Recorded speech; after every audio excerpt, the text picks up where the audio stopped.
Bonsoir, toute l'équipe de Capital se joint à moi pour vous souhaiter une excellente année. Pour cette première émission de l'année 2011, nous allons vous parler d'un rêve. Un rêve que nous sommes très nombreux à partager, surtout en ces temps de crise. Celui de trouver un jour une bonne idée, d'inventer un produit révolutionnaire et ainsi pouvoir gagner suffisamment pour vivre tranquillement. Alors, on connaît bien sûr les réussites mondiales comme Google ou Facebook, mais il y a aussi de grands succès français. À chaque fois, leurs fondateurs sont partis de rien et ont bâti de grandes entreprises. Que ce soit dans l'industrie, le commerce ou sur Internet, ils ont lancé un produit ou une tendance alors que personne n'y croyait et se sont battus pour l'imposer. Alors, comment peut-on aujourd'hui lancer un produit vraiment novateur? Quels obstacles doit-on surmonter pour réussir? Sommaire. Avoir une bonne idée, la mettre en œuvre et bousculer l'ordre établi. Une trajectoire dont rêvent beaucoup d'entre nous dans le contexte actuel. Un parcours qui n'a rien d'impossible. C'est précisément ce genre d'aventure qu'ont vécu les pionniers du business dont Capital va vous raconter l'histoire ce soir. À commencer par Michel de Rovira et Augustin Paluel-Marmont. Ces deux cadres sub-trentenaires se sont lancés un défi, vendre des yaourts et des biscuits avec un concept, le fait maison. Et on y va, on y va. Il y a du cookies chaud là. Et pour ça, ils n'ont pas hésité à s'attaquer à un marché réputé imprenable, celui de l'agroalimentaire, et dominé par les géants comme Danone, Nestlé ou Cadbury. Comment s'y sont-ils pris en partant de rien pour s'imposer dans les rayons des hyper? Quels sont leurs secrets pour rivaliser avec les mastodontes du secteur? Nous lançons aujourd'hui les vrais cookies. Ceux qui prennent des risques pour créer de nouveaux produits ont tous un point commun, la conviction absolue que ce qu'ils créent va révolutionner la façon de vivre ou de consommer. C'est cette intuition qui a fait de ce self-made man l'un des patrons les plus puissants de notre pays. Il s'appelle Xavier Niel, il a 43 ans. Depuis 2007, on travaille sur une nouvelle box. Il est aujourd'hui l'une des plus grandes fortunes de France, grâce à sa marque Free et surtout grâce à une invention, la Freebox, le boîtier qui permet de recevoir par un seul tuyau téléphone, télévision et Internet. Alors, comment a-t-il réussi à devenir l'un des géants de ce marché? Mais pour devenir riche avec une bonne idée, pas besoin forcément d'être un as de l'informatique ou d'avoir fait de longues études. Il suffit parfois de sentir les tendances et de créer un objet qui se vend au plus grand nombre. C'est le cas de ce petit bracelet, le Power Balance. Sportifs, stars du cinéma et people l'adorent. Et dans le monde, ils sont des millions à l'avoir adopté. Ce serait pour vous prendre un bracelet. Il faut dire que ce bracelet aurait des effets presque magiques, apportant énergie, équilibre et force. Véritable innovation ou simple gadget à la mode, pour la première fois, les créateurs de ce bracelet des Californiens ont accepté d'ouvrir leurs portes à une caméra. Nous avons plongé dans les secrets de cette success story familiale. Enfin, il y a un secteur où les Français ont une longueur d'avance, c'est la cuisine. Dans ce domaine, la French Touch ouvre les portes des pays étrangers. Ce soir, Capital vous fait découvrir l'histoire d'Olivier Anquier, un homme qui s'est lancé à la conquête du Brésil avec des baguettes et des croissants. Alors, il suffit de faire ses courses dans un supermarché pour s'en rendre compte. S'il y a un secteur qui est tenu par les géants de l'industrie, c'est bien celui de l'alimentaire. On connaît tous Danone, Nestlé ou Cadbury, des groupes mondiaux extrêmement puissants. Alors, se lancer à l'attaque de ces multinationales, a priori, ça paraît impossible, voire suicidaire. Et pourtant, c'est le défi que se sont lancés deux amis d'enfance, deux trentenaires, qui ont créé la marque Michel et Augustin. Il y a 7 ans, ils ont quitté leur job dans le marketing et la finance pour monter leur boîte et vendre des biscuits et des yaourts. Mais alors, comment ont-ils fait en partant de rien pour trouver une place dans des rayons très disputés? Comment se sont-ils distingués des grandes marques déjà installées? C'est une enquête de Peggy Leroy.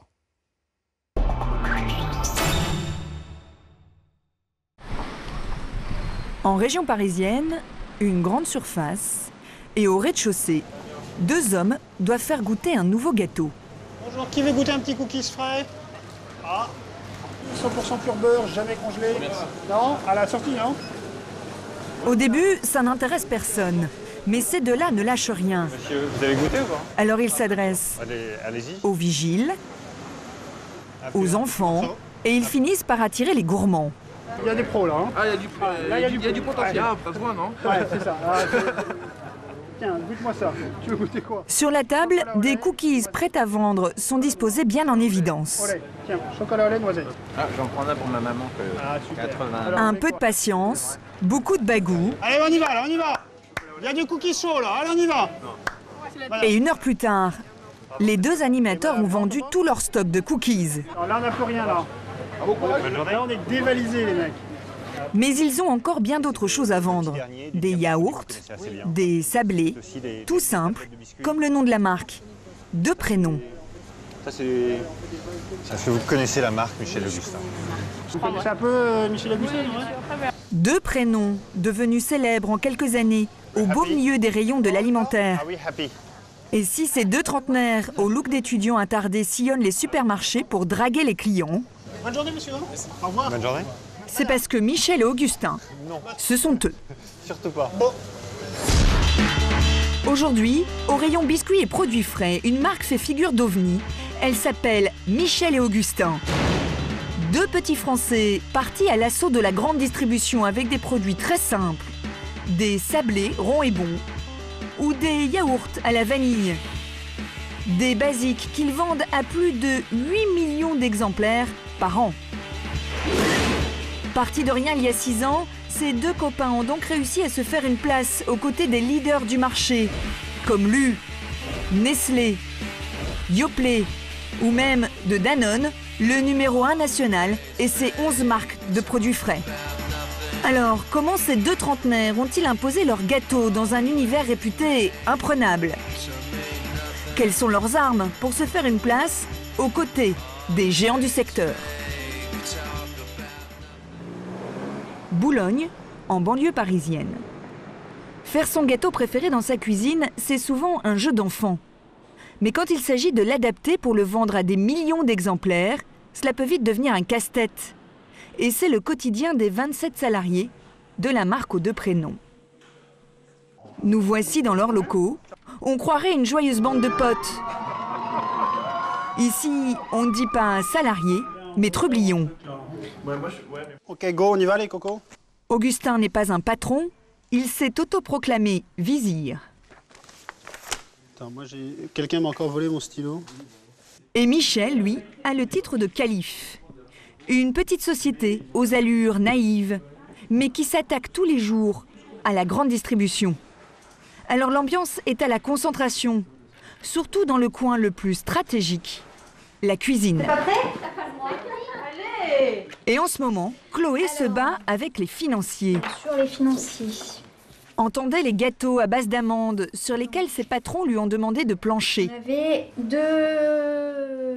Et ce matin, Augustin vient voir où elle en est. Chloé, be as yourself. Alors, à nous.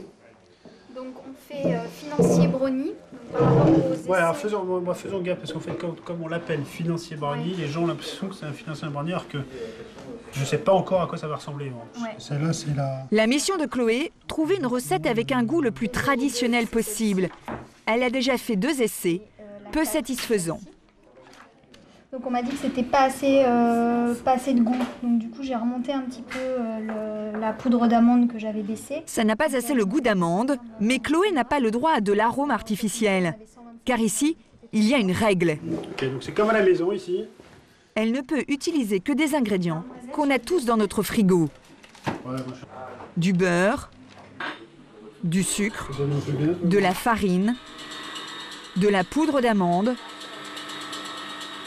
Chloé et Augustin n'ont en effet qu'une idée en tête. Commercialiser les mêmes produits qu'on peut cuisiner à la maison. C'est le financier de Michel. Voilà, moi je vais lancer une nouvelle marque alimentaire. C'est un peu mon financier. Il a l'air meilleur quand même que celui que tu m'as fait dans ton micro-ondes l'autre jour. Des ingrédients naturels et sans conservateur. Ça peut paraître banal, mais quand Augustin et Michel se sont lancés, Merci d'avoir participé. ce concept était totalement dingue. C'est de faire ça après. Paris, 18e arrondissement. Nous sommes en 2004. À cette époque, Augustin Palouel-Marmont habite dans ce quartier. Il a 29 ans et il est fan de bonbons et de gâteaux. Il passe du temps dans ce rayon. Et un jour, il va y faire un constat. Quand moi je faisais mes courses ici dans le quartier, c'est vrai que, et j'aime bien les gâteaux, c'est qu'il n'y a pas vraiment de marques avec lesquelles j'avais une affinité forte. Parce qu'en fait, quand on prend un paquet de gâteaux, souvent ils font un prix Nobel de chimie pour décrypter l'étiquette. Lécithine de soja, bicarbonate et pyrophosphate de sodium. Face à ces ingrédients, Augustin se dit qu'il y a peut-être un coup à jouer avec une gamme totalement naturelle. Il a un peu d'argent de côté, alors il plaque son poste confortable au service marketing d'Air France pour lancer ses produits faits maison. C'était où? C'est 26, voilà, 26 rue Hermel, c'était là. Deuxième étage, mais on ne donnait pas sur la rue, on donnait sur cour derrière. C'est ici que tout a commencé. Il commence dans son 60 mètres carrés avec un petit gâteau qu'il connaît bien, le sablé. Moi, c'est un produit de Jacques Jator que j'ai fait avec ma grand-mère quand j'étais petit, donc il y a un peu une dimension nostalgique et affective. Un de ses amis d'enfance croit dur comme fer à son idée. C'est Michel de Rovira. Il est consultant financier et lui aussi va plaquer son poste, très bien payé. Donc, ça a été 6 mois horribles parce qu'on bossait comme des brutes. Et c'était 6 mois où vous ne pouviez pas dire à qui que ce soit ce que vous faisiez sans qu'ils vous prennent pour un imbécile. C'était, vous êtes des grands malades, vous n'avez absolument aucune chance. Dans 6 mois, les mecs, c'est fini. Vous êtes retournés au chaud chez Air France et dans votre cabinet de conseil. Mais les deux copains s'entêtent et lancent leur marque de sablé avec un packaging enfantin et rigolo. Ils s'y appellent les deux bonhommes toqués et ils y parlent de leurs plantes vertes, de leur vélo et de leur kangou. L'entreprise s'appellera Michel et Augustin. C'est simple, mais ils sont certains que cela va marcher, car ils se sont inspirés d'un concept qui a déjà cartonné à des centaines de kilomètres de là. Une histoire sur laquelle ils vont bâtir toute leur stratégie. Vous êtes? Jerry. Vous êtes? Ben. Et ça, c'est quoi? Ice cream. Ben Cohen et Jerry Greenfield, les fondateurs de la marque de glace américaine Ben & Jerry's. Deux gourmands qui ont démarré en 1978 avec pas grand-chose en poche. On était à la fac ensemble et on a investi $5 dans un cours par correspondance pour apprendre à faire des glaces. Et à la fin, il y avait un examen. On a obtenu une note parfaite, 100%. Le jury a dit que c'était la meilleure glace qu'il n'avait jamais mangée. Et on a su qu'on était fait pour ça. Résultat, 20 millions d'euros de chiffre d'affaires, un carton mondial. Alors, nos petits Français ont copié la recette de base. Les glaces portent les prénoms des fondateurs. Les sablés s'appellent Michel et Augustin. Ben & Jerry's choisissent comme logo une vache. Les Français aussi. Ben & Jerry's ont fait de leur vieille camionnette de livraison leur emblème. Les vendeurs de sablés font de leur première kangou leur voiture officielle. Même communication axée sur le fait maison. Même mise en scène des patrons. Les Ben & Jerry's français ont trouvé leur concept. Reste le plus dur, le vendre. Et pour ça, ils vont attaquer le marché en bas de chez eux, chez l'épicier du coin, Salah. Sablé emballé dans le sachet en plastique. Et c'était en décembre 2004. 2004, le 27 décembre. 27 décembre Ouais. Et Salah a accepté. Et heureusement qu'on se connaissait, parce que je ne sais pas si on t'aurait accepté. Ils vont lui présenter leur produit, une petite boîte très différente des autres paquets de gâteaux. 40 grammes. Donc ça, c'est un petit contenant, donc c'est très différent. Ça, c'est la première chose. Il y a un côté hyper pratique parce que ça tient dans la poche. Et surtout, les deux jeunes entrepreneurs vont demander à l'épicier de leur faire une petite faveur, être placés à un endroit stratégique. Et je vais lui trouver un emplacement particulier qui est un emplacement près de la caisse, parce que tout le monde passe à la caisse. Donc tout le monde va voir le produit. Alors que si je suis perdu au milieu du rayon biscuits, finalement il y a déjà 120 paquets de biscuits. Donc si on en rajoute un, il y a très peu de clients qui vont le voir. Et ça marche. Peu à peu, les présentoirs s'installent chez tous les commerçants du quartier. Chez le traiteur chinois, à la brûlerie de café, chez le loueur de DVD et même dans un premier supermarché, toujours à côté des caisses. Les 3 premiers mois, les petits Français vont réussir à écouler près de 400 paquets vendus 1,50 €. Mais il faut alimenter de plus en plus les magasins. Fini le four familial, les copains vont louer une biscuiterie le week-end. Avec l'aide de leur famille, de leurs amis, ils vont produire jusqu'à 100 000 boîtes la première année. Ils livrent jusqu'à 200 points de vente en vélo ou en transport en commun. On a vraiment ramé. Voilà, et là, ça a été, moi je ne voyais pas ma femme, je ne voyais pas les enfants, et on bossait, et c'était 7 jours sur 7, hein, c'était un engagement total. Voilà, il y a d'autres gens qui le font, hein, mais c'était dur. Et ça a duré combien de temps ce rythme-là? 1 an et demi, 2 ans. Aujourd'hui, fini le système D. Le siège à Boulogne-Billancourt emploie 27 salariés et l'entreprise est devenue rentable. Plus de 10 millions de chiffres d'affaires l'an dernier. Et la gamme de produits s'est considérablement élargie. Petits sablés, mais aussi cookies, yaourt à boire ou encore fruits mixés. Des produits tous fabriqués en usine. Le problème, c'est que gagner de l'argent en vendant ce genre de produits reste loin d'être simple pour nos 2 Français. Car utiliser des ingrédients naturels, cela coûte très cher. Direction le sud de la France, à Aubagne. Ce matin encore, C'est vrai que je suis un peu EasyJet, moi. les 2 inséparables et leur chef de produit, Chloé, vont devoir résoudre un vrai casse-tête. Allez, au boulot! Ils veulent sortir un nouveau laitage, alors ils ont demandé à ce laboratoire de leur faire des prototypes de yaourt à la noisette. On commence par les noisettes? Ouais, noisettes, go! Donc on en a 3, c'est ça? Voilà, 3 échantillons. Ils doivent choisir entre 3 recettes différentes. Le premier pot à 4% de noisettes, le deuxième 8% et le dernier 12%. Pour savoir lequel ils vont commercialiser, toute l'équipe va goûter. Allez-y, hein. Vous avez goûté déjà? Non, Alors, vos impressions? Moi, je trouve que les 3 sont dingues. non, mais attends, déjà la noisette, c'est exceptionnel.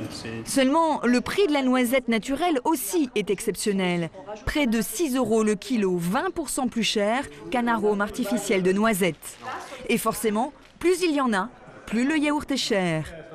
Chloé a fait ses calculs et la différence de prix de vente entre les 3 pots est énorme. Sur un 4%, on est à 2,10 € en PVC à peu près.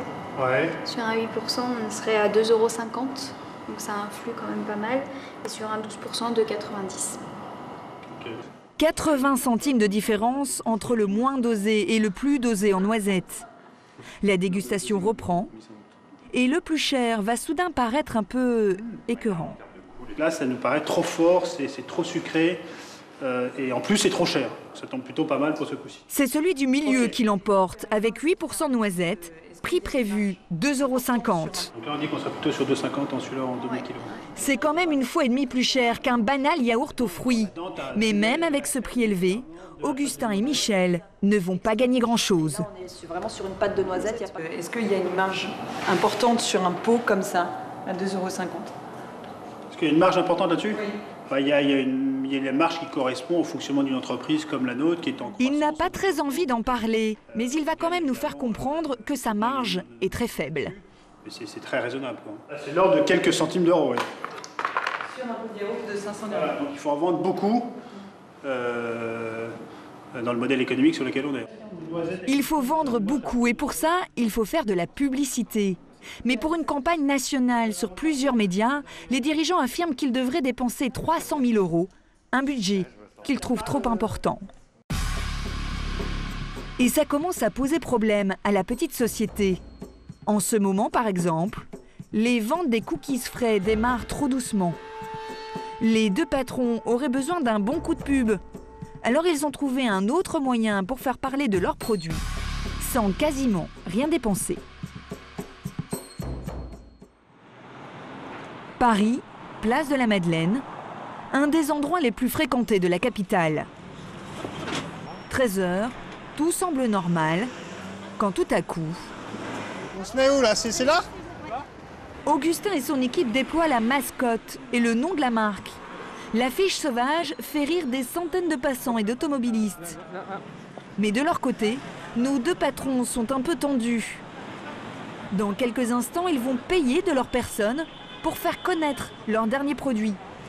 Et pour ça, même le timide Michel va se surpasser.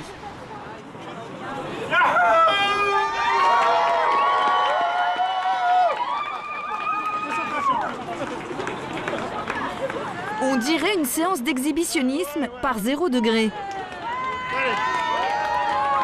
Déguisés en vaches, sur un bout de trottoir, les voilà transformés en panneaux publicitaires vivants, gratuits et impossibles à rater.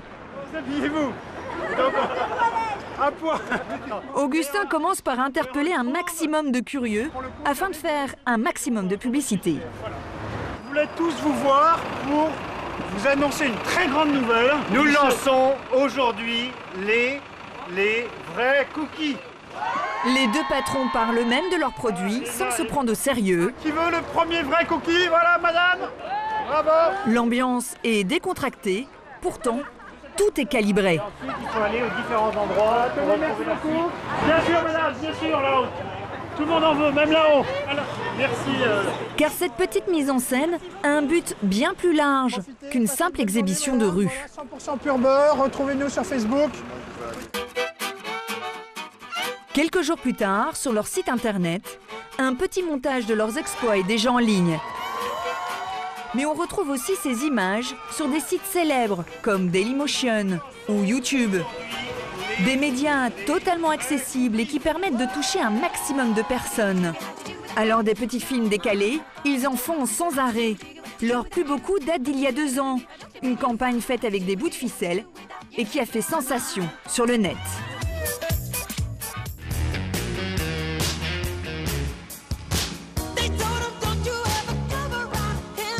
Un hommage à Michael Jackson, tourné en 2 heures dans un supermarché, au Caméscope. Un yaourt à la main, Augustin et son tour de caddie ont été regardés par 70 000 personnes. Une campagne particulièrement efficace, à moindre frais. Car un patron de marque qui fait le pitre, ça fait sourire et du coup ça fait vendre. Monsieur, c'est pas par là. Ah, c'est pas là. Mais il n'y a pas que sur la publicité qu'Augustin Paluel-Marmont et Michel de Rovira font des économies. Ils ont aussi trouvé le moyen de limiter les dépenses sur un autre poste, là où leurs concurrents dépensent un budget important. Les études de marché. Tous les premiers jeudis du mois, c'est le même rituel au siège de la marque. Des clients débarquent au beau milieu des bureaux. Soyez les bienvenus, c'est la première fois que vous venez? Oui. Chaque mois, une centaine de personnes viennent spontanément. Ils répondent à cette invitation diffusée tout simplement sur les paquets de gâteaux. Les portes ouvertes de la bananerie. Au programme, une visite guidée, commentée par Michel lui-même. Une biscuiterie à sauver sur ça. Alors, ensuite, qu'est-ce qui se passe? Donc l'équipe marketing juste là, l'équipe, le bureau d'Augustin, je suis assis juste à côté de lui. Avec petite séance photo à côté des 2 stars. Collez-vous, blottissez-vous contre Michel. Les fans sont comblés. Mais en échange, les 2 jeunes patrons vont demander à leurs visiteurs de travailler un peu. On est un peu flou, mais... Merci. Ça va? Dans un coin de la pièce, il y a dégustation de cookies. Tenez, prenez-en du nouveau là. Mais en contrepartie, à la fin, les clients doivent répondre à un petit sondage sur les futures recettes. Alors, si tu devais choisir une recette, qu'est-ce que tu ferais? Du chocolat avec des fruits ou est-ce que ça te ferait? 2 bureaux plus loin, on vote sur le prochain look des yaourts à boire. J'aime bien ce côté tordu, moi. C'est tout ça un peu marrant. Maintenant, Mais le stand qui intéresse particulièrement Augustin ce soir, C'est Claire du succès là. c'est celui que réalise Claire, sa directrice marketing. En face d'elle, la toute dernière invention de la marque, des mini yaourts à boire sur lesquels les clients sont invités à donner leur avis. De toutes petites bouteilles. La dose. Et ce soir, Claire a beaucoup de chance. Est-ce que, comme ça. Qu'est-ce que vous en pensez? Qu'est-ce que j'en pense? Je pense que c'est une bonne idée. Ouais. Ça donne très envie. Donc ça donne envie d'essayer? En termes d'impulsion, absolument. Car ce client a travaillé pendant près de 20 ans pour une multinationale de produits laitiers. Et aujourd'hui, il a un cabinet de conseil en marketing. Claire ne va pas perdre une miette de ses moindres remarques. Ça dépendra un peu de la vie de tous, mais... On peut travailler ça. Alors il y a la formaté qu'il faut aller voir le bouchon. Il suffit de reprendre d'abord le code couleur. Il va même lui donner une idée, mettre de la couleur sur le bouchon. On peut partir dans aussi d'un peu, parce que d'abord, on va avoir pour accrocher l'œil. Habituellement, ce consultant en marketing facture ses conseils aux marques qui le sollicitent. L'hypothèse, c'est de les mettre dans les circonstances dans lesquelles ça va être vendu. Ouais, dans les magasins. Parce que, ouais. Mais ce soir, il n'est pas au travail, il est venu par curiosité. Alors c'est gratuitement qu'il donne son avis à Claire. Grâce à ces petits rendez-vous uniques dans le monde de l'agroalimentaire, la marque tente de coller au plus près des attentes de ses fidèles. Des fidèles de plus en plus courtisés par des concurrents. Car aujourd'hui, le fait maison, tout le monde s'y met. Bonne Maman, Lu et même les marques distributeurs. Eux aussi ressortent les vieilles recettes faites comme à la maison. Sur les paquets s'affichent des promesses d'ingrédients naturels comme le beurre frais. Même chose, rayon yaourt. De nombreuses entreprises surfent sur la tendance des arômes naturels. Ils s'attaquent directement à la singularité de la marque, aux deux prénoms. Résultat, conserver leur place dans les rayons s'avère de plus en plus difficile pour nos deux outsiders. Et ce matin, Michel de Rovira, accompagné d'un de ses commerciaux, va encore s'en rendre compte. Ils doivent négocier avec ces deux acheteuses. Bonjour, Antoine. Elles travaillent pour Monoprix. Ce sont elles qui ont droit de vie ou de mort sur les produits vendus dans les 300 magasins du groupe. Et justement, elles ne sont pas sûres de continuer à distribuer la marque des deux Français. Merci de nous recevoir. En face d'eux, Delphine et sa supérieure, Charlotte, qui n'a pas l'air tendre. Il faut dire que les clients de son enseigne se lassent des produits Michel et Augustin, et elle ne va pas se gêner pour leur dire. J'ai deux options. Soit je sors Michel et Augustin du linéaire et je développe ma marque propre. Et là, j'ai vraiment un produit qui est en phase avec les attentes de l'enseigne. Soit je joue un petit peu avec votre marque et j'essaye d'animer mon rayon avec une marque comme la vôtre. Michel l'a bien compris, des milliers de ventes sont en jeu. Il faut présenter des nouveautés, sinon la marque ne sera plus vendue dans cette chaîne de magasins. Son commercial ne se laisse pas démonter et présente le nouveau look des petites boîtes historiques de la marque. Toutes les recettes se ressemblaient un petit peu toutes, étaient sur elles étaient blanches. Elles vont toutes être en fond coloré à partir de maintenant. Elles seront colorées, mais c'est un peu léger pour adoucir Charlotte. Les petits biscuits Michel et Augustin, on les a depuis le début. Ouais. On était les premiers et c'était super, ouais. Sauf que maintenant ils sont partout. Et le petit alors les deux hommes décident de jouer leur va-tout avec les fameuses mini-bouteilles de yaourt à boire. Concrètement, il existe des tout petits formats de yaourt à boire, mais qui... Enfin une nouveauté qui semble plaire à l'impitoyable acheteuse. Et pour la convaincre définitivement de mettre ce produit dans ses rayons, Michel va lui vendre comme la nouveauté du petit déjeuner. Notre yaourt à boire qui est reconnu, qui est la vache à boire. Et c'est pour ça que on parlait du petit déjeuner tout à l'heure, nous l'une de nos idées en tête c'est d'essayer de positionner ça plus petit déjeuner ou plus pause de 4 heures. Est-ce qu'on essaye justement de mettre des recettes plus originales? Je pense qu'il ne faut pas partir sur des parfums super originaux. Le matin, c'est du nature, du nature sucrée, du vanille. Je pense que framboise menthe le matin, c'est pas forcément ce qu'on recherche. La menthe qui c'est un peu dentifrice et je pense que... Et donc pourquoi pas ressortir la nature, qui est un parfum qu'on avait travaillé en 250 ml au tout début. Pourquoi pas, ouais. L'acheteuse impose ses parfums. C'est le prix à payer pour qu'elle vende quelques mini-bouteilles dans 1 ou 2 magasins pour faire un test. Le prix à payer pour que la marque aux deux prénoms continue son ascension. Plus de 3 millions de paquets de biscuits et 5 millions de yaourts